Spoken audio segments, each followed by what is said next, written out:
Well, good evening, everybody. I'm Sophie. I've been working at the Clwyd Parish Trust for about the last 16 years. I'm the Information and Archives Officer and also the National Lead for Archives for Heneb. So what that looks like day to day is I work on the historic environment record, adding new records to that database, and also manage the archiving of our projects for our field services team. And since the four trusts have merged, I'm now sort of leading the archiving for all regions. So I thought today, as we were sort of looking at an archaeologist Christmas, I thought we'd look at some of the things that we tend to do more of this time of year and look a bit more behind the scenes at some of the work that our teams do, because we often, when we're doing a lot of our engagement, we're often out on site. We've often got excavations going on and things like that. And I thought it would be good to showcase a bit of the work that we do back in the office, because for all of the site work that we do, there's an awful lot of work that we do back in the office, often a sort of equal amount to the time that we've spent on site. So I thought it'd be good tonight to show some different things that we do beyond the out on site work. So you can see here some of the sort of projects that we undertake. And all of these projects essentially involve us gathering lots and lots of different data to help us understand a different type of site. So whether that's a building survey or a geophysical survey or a watching brief, we're gathering lots of different types of data all the time, and that's going to help tell a story about that site that we're researching. And then all of that data that we gather on site, we have to process it once we're back in the office. And data for archaeology has changed a lot in the last 20 years or so. I mean, I can remember when I started working at the Ironbridge Gorge Museum Trust, and we did a survey of a China clay quarry in Cornwall. And although we did use an electronic device to take the measurements, because we were working over a really vast landscape, all of the readings that we took were logged in a sort of paper logbook, and then when we got back to the office, all of that data was plotted on sort of with pencil and paper and bits of string and protractors, and we were using all the angle measurements and things like that. So today that's all done automatically with electronic devices, and it's often geo-referenced and things like that. So the way that we manage the data has changed, and the types of data that we're producing has changed a lot as well. So we sort of have to make sure that we keep up with all of that as we go. So here are just some of the sort of routine tasks that we do when we come back in from being on site. So most projects that we undertake, we do take lots and lots of photographs, whether it be a building survey, even if for a geophysical survey, we might take some photos of the site, and all of those photos, when we come back, we have to download them. We have to sort of sort through them and delete any blurry ones. We'll resize them and sort of prep them for archive, and we also have to attach lots of data to them as well, so that anybody who wants to consult those photos in the future can understand what that photograph is of. And it's very much the same for survey data. It's all brought back to the office, it's downloaded, processed. We use that to interpret different sites, and we're often using all of this data to produce illustrations and things like that as well. Again, artifacts, we bring them back, we will clean them up, we have to assess them, quantify them. We use the artifacts to help us understand the chronology of those sites that we've excavated, and then any paperwork that we've produced on site needs to be sort of cross-checked with all of the other records and cross-checked with the photographs. And then the final product that we produce at the end is a grey literature report. So all of the data that we've gathered on site is sort of packaged up in a nice report that is makes sense to anybody who wants to consult that record. But then all the little bits of data that we've gathered along the way as well are also packaged up, ready to be archived.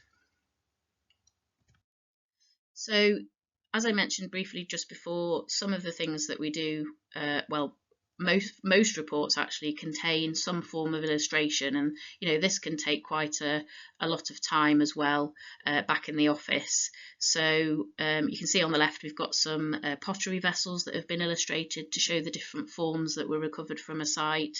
We've got a lovely section through a ditch in the top right corner, and in the bottom left some really detailed pottery illustration, and we used to use a gentleman called Brian Williams, who's based in Oswestry, and he did a lot of our finds illustration work for a long time, and would work often with Francis Lynch to sort of build a picture of what those pottery vessels look like, and stick bits together and show the overall form as well. So again, this is another one of Brian's illustrations. This is one of the pottery vessels that we found at Boros Quarry in Wrexham, so Neolithic in date, and you can see this has been there's been an effort made to reconstruct this pot, and this takes a lot of time and work in the post-excavation process. I mean, you can see there's some really beautiful detail on here. The right hand side is showing the external face of the pottery vessel with all the impressed decoration, and then the left hand side is the sort of internal view of the pot, again with sort of impressed decoration around the rim, and you can see all the different inclusions as well. And these were all sort of hand drawn, and then now we'd sort of scan them in and insert them into the reports, or we do a lot of it digitally as well now. As I said before, data has changed a lot, so one of the things that we can do a lot more of now is photogrammetry, so taking lots and lots of images of pottery fragments and reconstructing what that pot would have looked like digitally like this, and this is something that Matt and Chris worked on together to produce this 3D model of a pottery vessel that we found recently. So I thought we'd have a bit more of a closer look at photographs and photogrammetry, because this is something that we've been working on a lot more lately, and undertaking much bigger photo surveys. So the photographs are quite a large data set that we are working with at the moment. So I thought we'd have a look at a little case study where we've undertaken a photogrammetry survey. This is Tiochav, a farmhouse that we think was built in 1665, and it's located in Llangynnog in a really nice little sort of quiet valley, and we think it was built by a Welsh poet known as Cadwallader Roberts. He was a contemporary of Hugh Morris, who's one of the finest Welsh poets of the 17th century, and they jointly composed a poem about matrimony. But I wanted to mention Roberts here because he also composed 5 nativity carols, which I thought was quite fitting for this festive talk this evening. But Tiochav was one of the first sort of larger 3D surveys that we did, and we actually subcontracted Adam Stamford to undertake the 3D survey at Tiochav for us. What the proposal here was that they were going to restore and reconstruct the house, but it was thought at that time that this could be an early example of a Welsh longhouse. So we were invited in to do a 3D survey and also a little bit of excavation work to see if we could understand the phasing of the structure itself. You can see on the top left we've got a 19th century watercolour painting of what the farmstead looked like, with the house on the right hand side and some outbuildings on the left. But when we came to it in 2014, it was really ruinous. There was no surviving roof structure, and I believe it had been ruinous from about the 1930s, so it was in quite a dodgy state. And I remember we had quite high winds while we were on site there doing the recording, and we had to sort of leave site for a few days because we were concerned that the chimneys might fall down on our heads. So This is a view of the main living area of the house, and you can see inside, there's lots and lots of rubble inside of the structure that had collapsed inside the house, and all of this had to be removed by hand before we could undertake any recording of the floors and things like that inside. So this is a view again of that room once it had all been cleaned up. As you can see there's a really beautifully preserved cobble floor surface, and on the right hand side there was a really large inglenook fireplace there with a bread oven surviving inside. Other sort of traditional features, there were mullioned windows surviving in the house as well. So the cobbled floor was all drawn cobble for cobble by hand, and then so this is the kind of illustration that we will produce once we're back in the office. So once we've gathered all of the data on site for the farmhouse at Tiokav, we used that data to produce this image. And you can see here, we've added all of that detail about the different floor surfaces that we encountered. You can clearly see where all the fireplaces were, and in the northern part of the building, this was the animal accommodation, and we had to remove an awful lot of rubble from within that part of the building to expose the floor surfaces, and you can clearly see where those passageways were, and how the building worked and flowed. So this is the sort of thing that we produce when we come back into the office, and we pull all of that data together to help produce these kind of illustrations. So as I mentioned earlier, we subcontracted Adam Stanford of Aerial Cam to undertake the 3D survey of Tiokav for us with his equipment that he had, that wasn't available to us at the time. And I think he took around 500 images to produce the 3D model of the farmhouse here. And then we used that model to do a stone for stone digital drawing of the house as well. So moving forward from 2014, when we first did that survey in Tiokav, this is a piece of recent work that we've done at Pont Cysgylty Aqueduct just near Llangollen, and this, as you can see, is quite a monumental structure. It's 306 metres long, and we were invited there to produce a 3D model of the aqueduct to inform the future management and maintenance of the structure. This photogrammetry survey produced around 5,000 images, so you can see, compared to the first survey that we did about 10 years ago, we're now managing a massive amount of data compared to that first survey. The only challenge that Matt, who did the survey, is now having is how best to view the final images of the aqueduct, because I think one image to show the entire length of the towpath is around 650,000 pixels. So in terms of paper, we're talking about 200 pages of A4 laid end to end if it was printed out. So how to show that final image in this case has proved to be quite a challenge. So I thought we could have a look now at a site that we worked at recently, and this was Kenilworth Castle in Warwickshire. And I appreciate this isn't a Welsh site, but certainly in the Clwyd Powys region we do a lot of work over the border in England, and Will Logan, one of our senior archaeologists, has worked quite extensively with English Heritage on a lot of their sites. So we were asked to go to Kenilworth to monitor some groundworks that they were doing there. They were basically going to install some viewfinders around the castle, and basically this was a sort of infrastructure that the visitor could look through this viewfinder, and they'd be presented with various scenes from Queen Elizabeth I's 1575 pageant, and the visitor was encouraged then to guess which historical pageant happened at 5 different locations around the site. So what this looked like in terms of archaeology, this was a watching brief, so we would go to the site and monitor the excavation of the pits that they needed to dig in order to install these viewfinders at Kenilworth. So as you can see here, it just was some square pits excavated at the site of each viewfinder, and as you can see with this one, this pit was located just inside the curtain wall of the castle, and you can see this large piece of masonry just in the corner that became visible.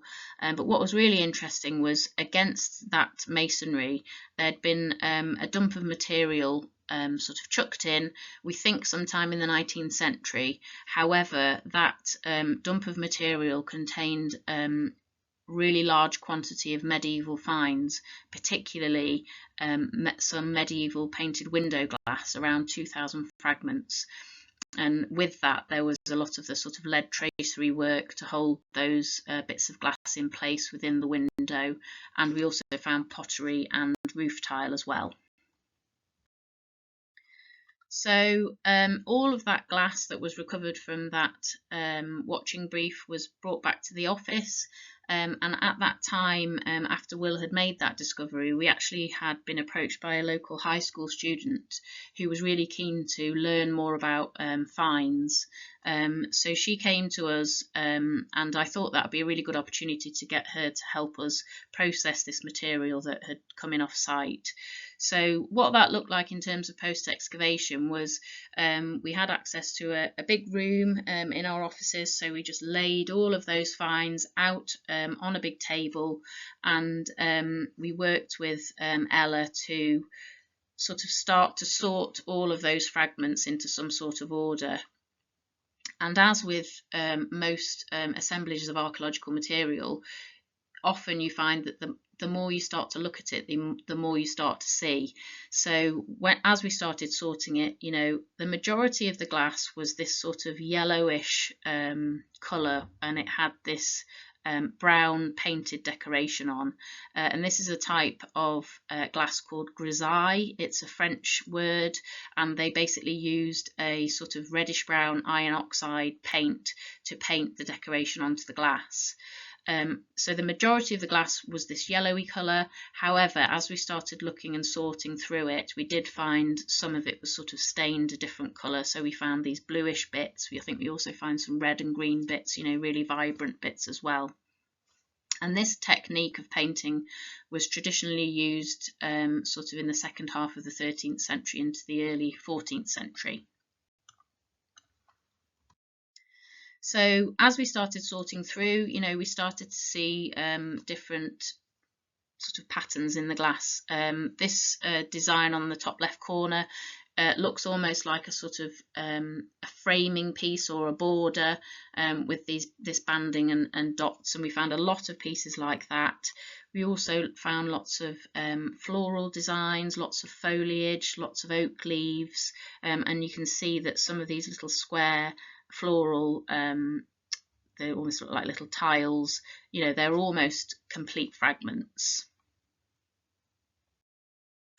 As with a lot of the post-excavation work, you know, if we find something particularly special or unusual, we will bring in specialists to help us to get as much information as we can out of those assemblages, you know, and also things like if we need radiocarbon dating done on samples that we've retrieved from sites, you know, we'll bring in specialists to help pull that information out of that material. So in the case of the Kenilworth glass, this was sent off for specialist assessment, and while we had spotted some of these things in our initial sort of sorting of the glass, they also spotted some bits that we hadn't. So we did manage to spot this breast of a bird of prey, which you can see in the top right hand corner, and also the legs and tail feathers of a bird of prey as well. They noted a possible chalice, and also as well in the top left corner a possible human eye, which we hadn't picked that up at all.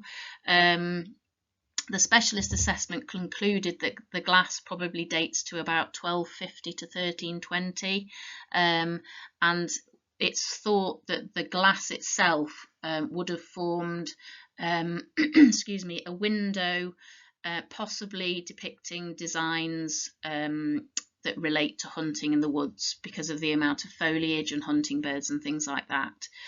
So This is a similar window. This is from St Nicholas Church in Stamford-on-Avon in Leicestershire, and it's thought that the window may, all of the glass may form something that looks a little bit like this. We did find a few fragments that were possibly from a different window. To me, they looked like they could have been possibly quite a bit earlier. The design on those was much more crude than the fragments that you've seen in the previous slides. But prior to the excavation at Kenilworth and the discovery of this assemblage of glass, there's been very little medieval window glass recovered from Kenilworth before that, and what had been recovered hadn't really been recorded or studied in any great way. So the next phase with this assemblage is it's back with the specialists now. We've produced a catalogue. And I think the thought is that, they might start to look at trying to recreate what that window would have looked like and how all those individual fragments would have fitted together. So this kind of study, when we've got large assemblages of finds, this is the sort of thing that we'll do. We'll bring all that material back to the office and we'll start to clean it, sort it, and see how that all tells the story about our site. So I thought we'd move on now to just have a quick look at the Offa's archive. And this is a slightly different type of archive that we've been dealing with recently at the Clwyd Powys office. So the Offa's project was it was an extramural project run through the University of Manchester, primarily during the 1970s and 80s, and it was designed to give archaeology students some practical skills in archaeology. And that work focused on particularly Offa's and Watts Dyke, but also other shorter dykes along the Welsh border. And what that looked like was they sort of gave the students a 200-metre long section of one of the dykes, and they were encouraged to do a photographic record. They also did a plan of that section of the dyke, a sort of topographical survey, also a profile across the dyke. And they also took, made notes. They had these beautiful site books that have sort of diary entries from the students about what they'd done each day. A lot of the excavations were detailed in the site books, but the archive itself, we came to have care of the archive in 2020. The archive had previously been stored in Margaret Worthington's summer house, and none of the original records had been archived. Not all of the excavations and surveys had been reported on, and Margaret in 2020 had the foresight to sort of think, right, well, I think we need to get this deposited somewhere and get it properly catalogued. So in 2020, Margaret did deposit quite a large chunk of the archive with us. We thought that was the archive in its entirety, and we set about cataloguing all of that data. And you can see here from the slide, there was a lot of material within that deposit that Margaret left with us. Articles, all the site record books, details of, I think they studied 180 sites, so considerable amount of excavations, lots of original site photographs, records, letters, emails, and also some artifacts as well. So you can see here, this is inside one of the site books. They drew these quite nice and colourful sections through the dyke. And as I said before, there's lots of diary entries from the students themselves as well. This was one of the diary entries that tickled me quite a lot when I was working on this archive, and it was an account of one of the first field weekends that one of the students had done, and they've sort of written their bit on the left, and then I presume Margaret or David have written some comments on the right hand side, and it basically says, after arriving on Friday evening I had too much to drink and then slept badly because of the large number of people sharing my room. And then there's some comments on the right, lessons for the future. And it says, number 1, don't trust the drinking habits of the archaeologist. And number 2, book your own accommodation. And then the last little entry on there was On the final afternoon, I did some troweling in the rain and then some backfilling. I developed a rash from working with a woolen jumper next to the skin. So the comment on the right-hand side, lesson for the future, always wear a shirt when digging, which really amused me when I was looking through the archive. But there's loads of, it's quite a personal archive, and because the students were writing these diary entries, there's lots of little sort of snippets of what it's like to be an archaeologist within that data. And there's things like the cows eating the survey strings when they're trying to do a survey, and random things that they found within the trench when they were excavating. I think one of the sections of Watts Dyke, they actually found the remains of a Ford Capri car. So it's been a really interesting archive to study, and we have actually obtained probably as much again archive material from Margaret's summer house following the 2020 deposit, because having done that initial assessment of the archive, it was clear that there was quite a bit of information missing from it. So through contact with contacts of Margaret, we were able to go back to Margaret's and retrieve, as I said, probably as much again archive material.